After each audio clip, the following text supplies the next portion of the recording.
What's going on? It's Nav Sultan, and this is Sultanic Thoughts. Told you guys I'm going to be consistent, so here we go. Next video.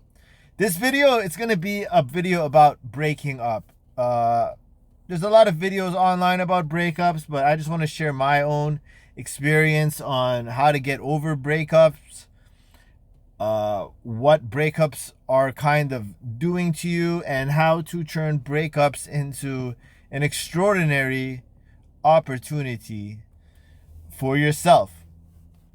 So, about 5 months ago, April 14th or 16th, I broke up with a girl who I really thought I was going to potentially marry. And it wasn't something that I had planned for a while, but I drew some boundaries with her, and she kind of called my bluff, and then she realized I wasn't bluffing, and I broke up with her. And it was very difficult, but that breakup actually became the reason why I restarted the YouTube channel, why I started posting on TikTok and all that. I learned that, this is for all you people out there as well, that, emotions, pain, especially, you cannot just suppress it, right? As you suppress pain and grief and anger, it starts to leak out in other ways. You see people that, in a road rage incident, for example, the guy will pull out a crowbar or something and unalive the other guy over a simple lane change. And you think to yourself, like, what justified that behavior? But it's not that lane change. It's that there's probably a whole bunch of crap that person is dealing with in life, and they don't have an outlet for that emotion. So what ends up happening, it'll leak out. So he can't directly take it out on his wife. He can't directly take it out on his boss, because he's going to lose his job. And if he takes it out on his wife, she can call the cops and steal half of his money in divorce court. So some poor guy who cuts him off, who doesn't know any better, ends up getting it. And my point is that most people post-breakup, they are looking to suppress that emotion. Now, 9 years ago, I had a breakup with a girl, and it was the same thing. I thought I was going to marry this girl, and it didn't work out like that. And when we broke up, I started to escape with traveling. I would travel, and I became hypersexual. I was traveling the world and having so much sex, just on these apps, matching up with girls, going on dates, and it's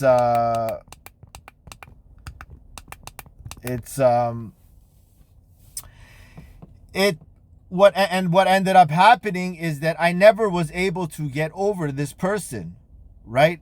Because the key is, you need to, as they say, feel it to heal it. And if you are going through a breakup, whatever emotions that are coming up, sit with them. Don't try to distract yourself. Don't try to suppress it. Don't try to, fight it. Because all that does is prolong the healing process. And also what it does is that it becomes future self-sabotage, right? Because when you don't properly heal and handle whatever it is that's coming up, and you suppress it, next time you get into a relationship and things kind of aren't going the way it's supposed to, or it starts going too good, you have an unconscious reaction that, oh, I might get hurt in this one too. I might get broken up with. I might get cheated on. Whatever story it is, because there's a lot of scenarios with breakups, but whatever story that is, it becomes a deep-rooted fear, and it destroys and self-sabotages your next opportunity. Now, this isn't just for relationships. Business opportunities work the same way. When you have financial trauma and you don't really handle it and come to terms with it and appreciate it and love that event for what happened, that internal resistance will start showing itself later as a fear of commitment to that opportunity. And what I'm trying to say is that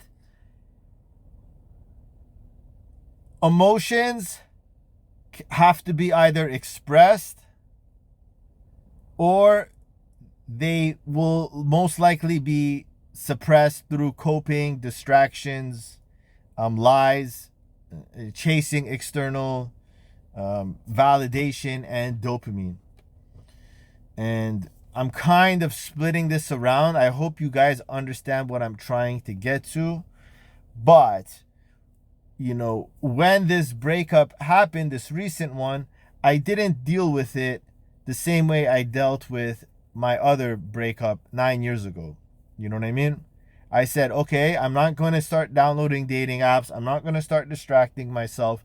The only coping mechanism that I really did was I started smoking cigarettes again.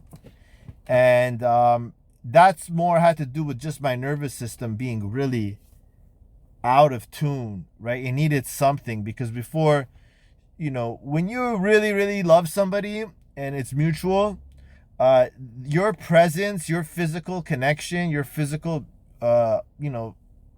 activities, hugging, sex, whatever it is, it really, really, really leaves a huge imprint on your nervous system, right? It really calms your nervous system. It brings your nervous system to peace. And what makes the breakup very difficult is now that your nervous systems are, separated, they're still synced, but you don't have the ability to hear their voice, which can soothe your nervous system, hear their laugh, which can soothe their nervous system, smell them, which can soothe your nervous system, hug them, kiss them, any kind of physical activity. You end up with a dysregulated nervous system. And for me, I started to smoke cigarettes. I never really smoked. And here I am on the second or third day of the breakup. Like, I need something. I remember I went into the store. I bought a pack of cigarettes. And I literally smoked 3 in a row. This is like someone who isn't smoking and is now smoking 3 in a row.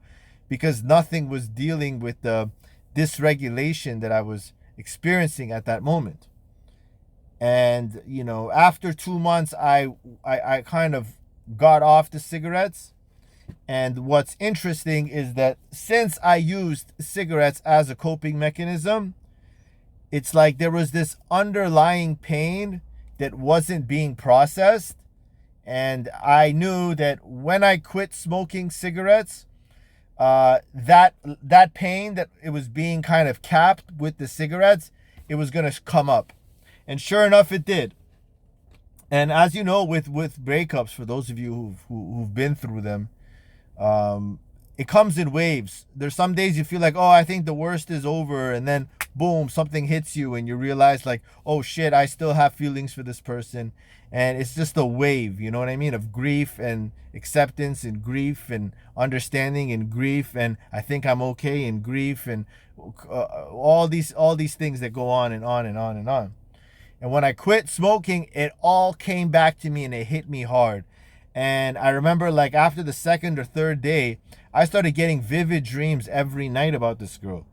And I was taking those dreams also, and I was putting them in ChatGPT. And that was really good, because the insight that ChatGPT gave me about my dreams was next level. I remember one night I had a dream, and when I woke up in the morning, I quickly went to ChatGPT to explain what had happened in the dream. And I was walking through an airport. I was walking through a hospital, and I had laundry in my hand. And I'm looking at this door, which is my room. And in front of me is this beautiful nurse. You know what I mean? Like, built like the way I like them. And I was like, oh, wow, who's this nurse? I need to talk to her, And when I look back, I see that I'm dropping laundry and socks on behind me, right? And I look back at her and she's getting away further. And I'm like, oh, I gotta go see her. I gotta go see her. And then when I look back again, I'm like, oh shit, I'm still dropping clothes. When I get to the door of my room, the nurse is gone. I look at all the clothes that I left behind me and I say, fuck those clothes. And I go into my room and the dream finishes. And when I told ChatGPT this, you know what it told me? It told me the hospital is a place where you go to heal, right? It's a place where when you're sick, when you're not good, when you're broken, you go to the hospital and you can get better. And he's saying that the nurse resembled a woman that actually cares for you and wants to take care of you and wants to make sure you're good and whole, right? Because that's what nurses do. Nurses are there to take care of you. And I was like, wow, that's crazy. And he's like, and the laundry was, you know, uh,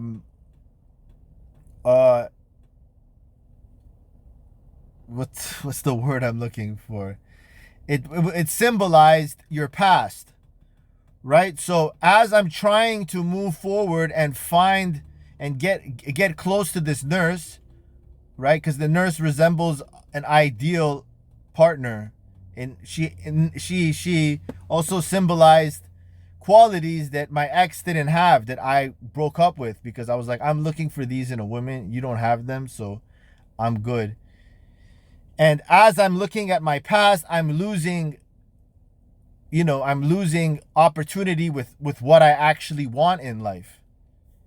And since I kept looking at my past so much in the dream, that eventually I lost contact and sight of this nurse. I would have never analyzed that dream like that. Well, ChatGPT did it for me. It was fantastic. And I woke up and I noticed that when I woke up, like I said before, I was smoking cigarettes and suppressing grief and sadness throughout post breakup. And it came up when I started smoking cigarettes. I felt so much better. And that's one thing. The vices that you're using, the coping mechanisms that you're using post breakup, it might be extreme social media, it might be dating apps, it might be drugs, alcohol, partying, work, whatever it is. When you let go of these, something is going to come up, and process it. Don't resist it, because after every dream I had, I felt lighter and I felt more detached to my ex. And, you know, another thing that really kind of helped is trying not to hold on to anger and resentment. As long as you resent and hate your ex for whatever they did to you, you're never gonna heal fully. You literally are not gonna heal fully. And an interesting revelation that I had to myself post breakup was that, breakups are funny. Breakups are like, you have a partner, you're in a relationship together, you share the experience of the relationship together, right? You share the love, you share the connection, you share the good times. But the breakup is now when you're not talking with one another, but you're still sharing the breakup, right? Like while you're grieving and while you're trying to adjust to your new life, and now you have all this time in your hand that used to be filled with their presence, they are also dealing with those same things. A lot of times they just jump into another relationship. A lot of times when the woman breaks up with you, she already has another guy she's ready to transition into. When you dump the woman, it's very difficult for women because they're not prepared for the breakup.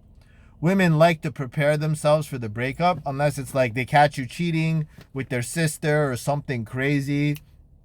But if the woman naturally feels like, her interest is dwindling and she's no longer kind of in this relationship, she will look for the exit in a subtle way by monkey branching. And, the point that I'm trying to make is that I got a little sidetracked there, is that post breakup, when you start to get feelings of anger, or, that stupid bitch, why she didn't do this, or that asshole, he promised me he was going to stick with me forever, whatever story it is, you need to stop it, and you need to send them love, and you need to wish them the best. And you need to really take that moment of anger and say that, you know what, man, wherever they are, I know they're having a hard time, like I'm having a hard time, and I just want them to heal, and I just want them to be happy.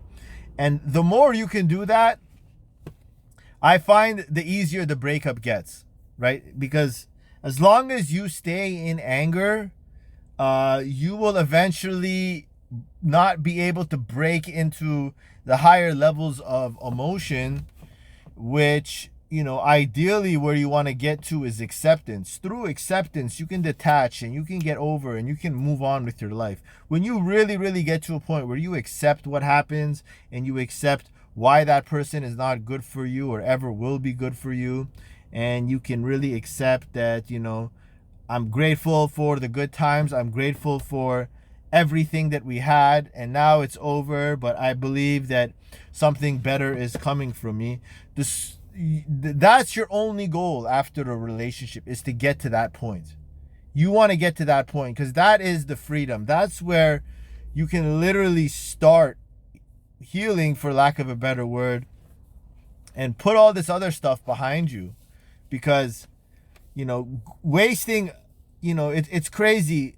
The ex-girlfriend I had 9 years ago from Peru, I had a hard time getting over her. It was like literally 5 years before I fully let that one go.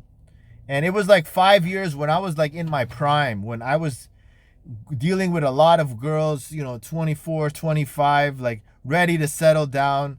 I would have had kids and family by now, had I not been so fixated thinking this is the one. Right? It wasn't until I literally went back to Peru, and I hung out with her for a week.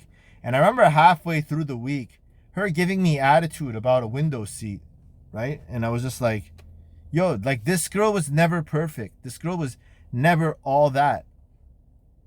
And it was the most difficult breakup I've ever had, to get over somebody. And in my last relationship, the breakup, it started off really hard, like extremely hard. Like I couldn't sleep. I lost like 21 pounds. It was really hard on me, my nervous system, right? And I remember telling myself, like, all the time when things were hard, like, if you got over her, you can get over this one. So say the girl from 9 years ago, her name was Sarah, and this one's name was,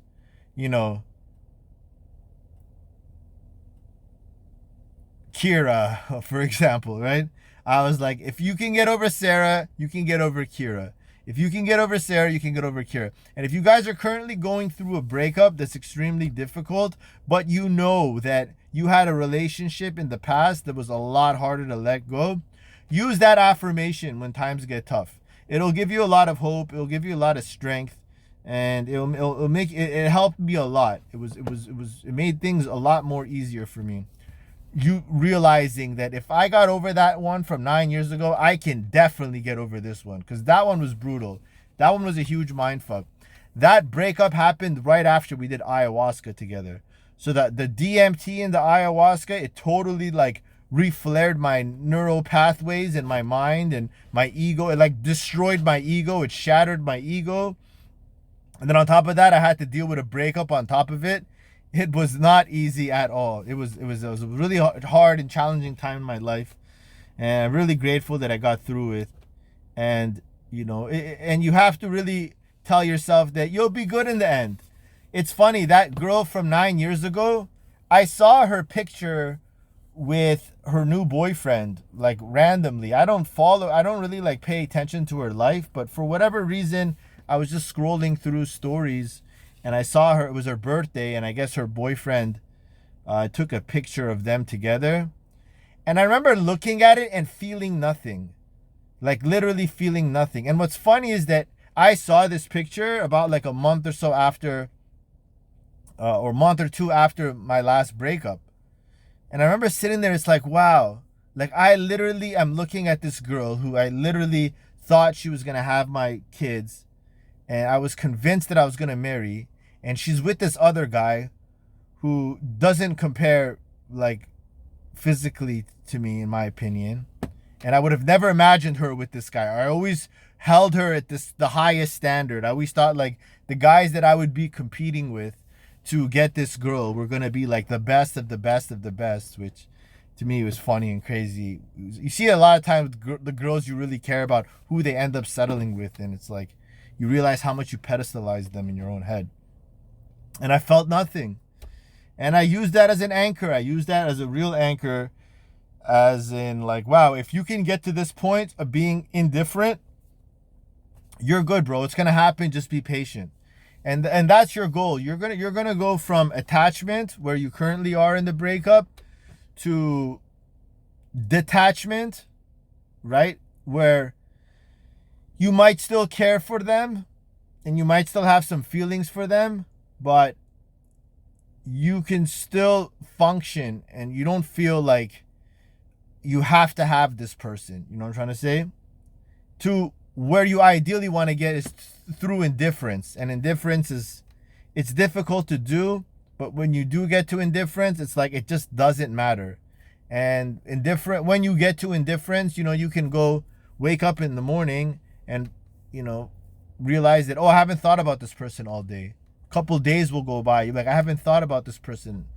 And you get back on that road to recovery. But it's important for you to actually process the emotions and not run from them and not escape them. Because if you don't, your next relationship will suffer. This last relationship I had, I really believe that we could have really gone far together. I really believe that. But unfortunately for her, she didn't really process, you know, past breakups in a healthy manner. And this breakup, she didn't want to talk. She didn't want to do any kind of closure for herself. She handled it in a really immature way. And that's more on her than me. But it kind of showed me that, like, if you handled our breakup like this, I could only imagine how you handled the other ones. And since she never fully processed her grief, her sadness, her anger, etc., etc., etc., this one didn't stand a chance. And that's pretty much how I want to end it.